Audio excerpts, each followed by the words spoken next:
안녕하세요, 올리트레일입니다. 방금 알파플라이 리뷰를 했는데 나이키에 대한 얘기를 좀 해볼까 하고 다시 카메라를 켰습니다. 나이키가 정답일까? 이 부분에 대해서 한번 얘기를 해보려고 하는데요. 나이키의 이제 러닝화, 트레일 러닝화 이 카테고리에 관해서만 하는 얘기예요. 나이키가 이제 러닝화 회사로 출발을 하신 거는 알고 계실 거라고 생각합니다. 최근 한 4, 5년까지 사실 1위 자리를 나이키가 갖고 있지는 않았어요. 아식스가 굉장히 장기 집권을 했거든요. 러닝화 섹션 쪽에서는 그 엘리트 선수들도 그렇고 저희 같은 마스터즈 선수들 같은 분들도 러닝을 이제 시작을 하고 대회를 나가기 시작했을 때 대부분의 분들이 다 아식스를 착용을 했었고, 보스턴 마라톤 그러니까 어느 브랜드의 신발을 신느냐라는 거에 대한 통계가 나온 적이 있는데 그것도 한 4, 5년 전 이제 기록일 거예요. 굉장히 많은 비율로 아식스가 높았고 나이키는 굉장히 작은 퍼센테이지를 차지를 했었거든요. 제 기억으로는 아마 나이키가 4%라는 신발을 내면서 카본이 들어간 신발이 들어가면서 연구 개발이 들어가고 위대한 선수죠. 엘리우드 킵초게와 함께 2시간 언더 프로젝트 같은 것도 진행을 하면서 러닝화 쪽이 비약적으로 발전을 해요. 그 이후로 나이키가 지금은 뭐 예전에 아식스 이상으로 대회 나가보면 엘리트 선수뿐만 아니라 아마추어 러너들도 거의 다 나이키 알파플라이, 베이퍼플라이를 신고 많이 대회를 출전을 하시고 계세요. 이 얘기를 좀 한번 해볼까 해요. 고수님들이라고 할지라도 어느 때나 카본 플레이트로 모든 훈련을 소화하시는 게 아닙니다. 데일리로 이제 조깅을 하고 템포 훈련이라고 하잖아요. 언덕 훈련 같은 것도 있을 수 있고 인터벌 트레이닝이라든가 타임 트라이얼, 지속주 훈련, 굉장히 여러 가지 훈련들이 있는데 커버리 할 때는 좀 쿠션이 편안한 그런 신발을 신는다거나 대회 때만 카본 레이싱화를 신는 분들도 있을 거고, 아니면 속도를 좀 빨리 내야 되는 상황에만 카본 레이싱화를 신는 분들도 계실 거예요. 그래서 나이키는 지금은 특히 러닝, 로드러닝 쪽에서는 압도적인 브랜드입니다. 저희 채널의 정체성이라고 할 수 있는 트레일 러닝 부분에 대해서 얘기를 해보자면 나이키가 라인업이 그래도 굉장히 잘 나옵니다. 꽤 많은 신발들이 지금 생각나는 것만 해도 뭐 테라카이거라든지 와일드 호스라든지 페가수스 트레일도 있죠. 이렇게 신발들도 많이 나오긴 하는데 특히 아웃솔 부분, 이 접지 쪽이 굉장히 약해가지고 트레일러너들은 거의 사용을 하지 않습니다. 원래 트레일에 오시는 분들도 처음에는 나이키 신발을 신고 오셨다가 다들 뭐 살로몬, 호카, 뭐 콜롬비아 이런 이제 전문 트레일 러닝화로 다들 갈아타세요. 한 몇 년 전인가 나이키가 트레일에 굉장히 투자를 하는 것처럼 나이키 트레일 팀도 만들고 그런 유명한 선수들을 나이키 팀으로 이제 섭외를 해가지고 지금 그 팀도 해체가 됐고 트레일에 이제 신경을 거의 안 쓰는 듯한 느낌이었다가 최근에 제가마라는 신발을 내면서 나이키가 이제 트레일 러닝화에 투자를 하나? 이런 생각이 듭니다. 그런 기술력, 자금력이 어마어마한 회사이기 때문에 만약에 트레일에다가 엄청 투자를 한다면 로드 러닝화의 그 시장 판도를 바꾼 것처럼 트레일 러닝도 바꿀 수도 있다고 생각합니다. 제가 일단 사보려고 합니다. 그래서 여러분들 카본 레이싱화 뿐만 아니라 엔트리급으로 하면 뭐 페가수스라는 괜찮은 신발이 나옵니다. 처음 러너들이 신기 좋다고 생각하는 신발 중에 하나가 리액티의 인피니티 런이에요. 어머니도 되게 좋아하시는 신발이어가지고 어머니도 벌써 2족째 인피니티 런 사드렸고 저도 2족 갖고 있습니다. 요새는 달릴 땐 잘 신지 않지만 일상화로도 굉장히 편해서 인피니티 런 되게 추천할 만한 신발이에요. 경량화라고 하면 저는 신어보진 않았지만 중보메로라는 모델이 있어요. 이 모델도 평가가 굉장히 괜찮죠. 맥스 쿠션화로 인빈서블 런이 있고, 인빈서블 런은 굉장히 호불호가 갈리는 신발인데 저는 달릴 때는 안쪽이 무너져서 안정성이 떨어져서 저는 별로지만 쿠션감, 주맥스가 워낙에 뛰어난 미드솔 폼이기 때문에 쿠션감만 보면 굉장히 훌륭한 신발이라고 할 수 있습니다. 라인업이 굉장히 다양하고 추천할 만한 신발들도 굉장히 많고 지금은 로드 러닝화에 한정을 한다면 나이키의 시대가 맞는 것 같아요. 결국은 정답이다 라고도 볼 수 있습니다. 근데 누구에게나 어느 상황에서나 나이키가 정답은 아닐 수도 있다라는 지점으로 사실 얘기를 하고 싶어서 나이키 얘기를 이제 꺼냈는데, 최근에 이제 재밌는 얘기를 들었어요. 올림픽에 나가는 엘리트 선수들이 다 나이키, 아디다스만 신잖아요. 나머지 브랜드의 신발은 의미가 없다라는 이야기를 좀 들었는데, 엘리트 선수들 같은 경우에 나이키, 아디다스를 가장 많이 신으시죠. 이유가 뭐겠습니까? 가장 큰 거는 스폰이에요.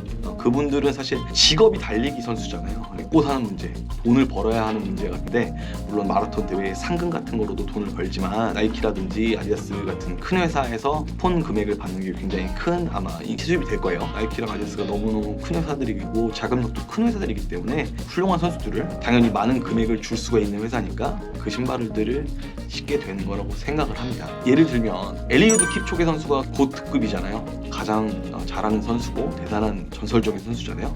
그 선수가 뭐 알파플라이를 신고 2시간 언더 기록을 깨기도 했었고 공식 기록은 아니지만, 이렇게 한번 생각을 해봅시다. 킵초게 선수가 예를 들면 아식스를 신었어요. 메타스피드 스카이를 신었어요. 아니면 뭐 푸마의 디베이트 나이트로 같은 신발을 신고 도쿄올림픽에 나갔다고 칩시다. 킵초게 선수가 정상 컨디션이라는 가정하에 우승을 하지 못했을까요?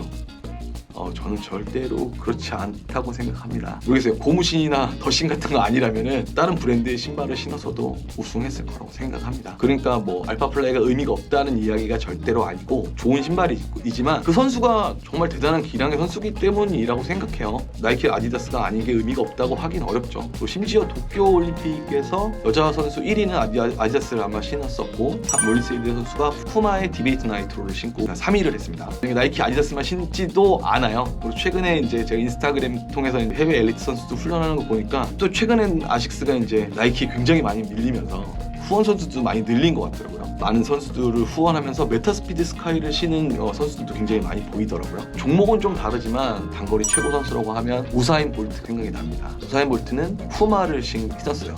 세계 신기록도 만들고 올림픽 금메달도 따고 그랬단 말이죠. 우사인 볼트가 그 당시에 푸마가 아니고 나이키의 단거리용 신발을 신었다고 칩시다. 그러면 우사인 볼트가 우승 못했을까요? 그건 또 아니잖아요. 그 생각은 좀 일단 잘못됐다고 생각을 해요. 나이키가 지금은 정답에 가깝다라고 생각합니다. 근데 아닌 부분에 대해서 좀 얘기를 좀 몇 가지 해볼게요. 이제 저희 같은 마스터즈 러너 기준입니다. 저는 나이키 신발을 많이 신지 않는데 로드러닝을 할 때도 가장 큰 이유는 저는 족형이 잘 맞지 않아서 그래요. 칼바리즈라고 하죠. D 사이즈로 주로 출시가 되기 때문에 조금 착화감이 살짝 불편하게 느껴집니다. 못 신을 정도는 물론 아닌데 더 편하게 신을 수 있는 신발들이 있기 때문에 잘 착용을 안 하게 되고요. 그리고 안쪽에 레전도 갖고 있는 러너예요. 나이키도 레저나가 나옵니다. 줌 스트럭처라는 레저나 부분에 있어서 더 나은 회사들이 많아요. 뉴밸런스의 860이라든지 브룩스의 아드레날린이라든지 호카의 RI라든지 줌 스트럭처보다 더 나은 레저나들이 지금 생각만 해도 쭉 나오고요. 처음에 시작한 러너들이 가장 기본형으로 신을 만한 페가수스라는 라인업이 있는데 그걸 생각해봤을 때도 아식스의 젤린버스라든지 브룩스의 고스트라든지 더 나은 신발들이 계속 이렇게 생각이 납니다. 경량화를 보더라도 마찬가지. 나이키가 압도적인 부분은 카본 레이싱화예요. 다른 회사들이 이제 기술력을 많이 성장을 시켜서 따라가고 있는 모양새인데 아직까지 카본은 따라잡을 수 없는 것으로 느껴집니다. 하지만 쿠션화, 데일리 러닝화, 특히 내전이 있으신 분들 같은 경우에는 다른 브랜드의 신발을 신는 게 더 좋아요. 나이키로 시작하시는 것도 굉장히 좋은 방법입니다. 하지만 자기 발이 내전이 있거나 맥스 쿠션이 좋다, 아니면 좀 단단한 신발이 좋다, 이런 개인 취향이 생기실 거예요. 달리다 보면은. 특히 발볼이 좀 넓은 분들이라고 하면 다른 브랜드 신발들도 좀 찾아보시고, 우리 사람의 발이 굉장히 여러 가지 족형을 갖고 있잖아요. 뭐 넓은 분, 얇은 분, 아치가 높은 분, 아치가 낮은 분, 그러니까 사람의 얼굴만큼이나 다양한 발 모양이 존재한단 말이죠. 사실 한 브랜드가 그 모든 것을 충족한다는 것 자체는 말도 안 되는 이야기고, 아마 나이키도 그렇게 생각하지 않을 거예요. 그러니까 우리 소비자라면 좀 똑똑하게 생각하셨으면 좋겠어요. 뭐 올림픽에 누가 신고 나왔으니까 뭐 이거다. 올림픽 선수들이 신은 카본 레이싱화는 나이키의 정답 맞습니다만, 제가 나이키를 까는 게 절대로 아니고 그렇다고 나이키를 또 찬양하는 것도 아닙니다. 또 소비자들이 여러 가지 신발을 우리가 고를 수 있게 시장이 좀 다양성이 되면 좋겠다고 생각하는 사람이에요. 나이키의 제가마, 여태까지 나왔던 나이키의 트레일 러닝화 중에선 가장 괜찮다라는 평들이 많더라고요. 저도 그것도 한번 경험을 해보고 리뷰를 또 가능하면 한번 해보려고 합니다. 재밌는 거죠. 나이키가 또 트레일 러닝 시장으로 넘어와서 뭐 1위를 노리려고 할 것이냐, 전통적인 뭐 살로몬, 호카 같은 강자들이 이게 따라잡히느냐, 재밌는 상황이잖아요. 그런 상황이 있을 때마다 가끔 이렇게 썰 푸는 영상도 만들어 보도록 할게요.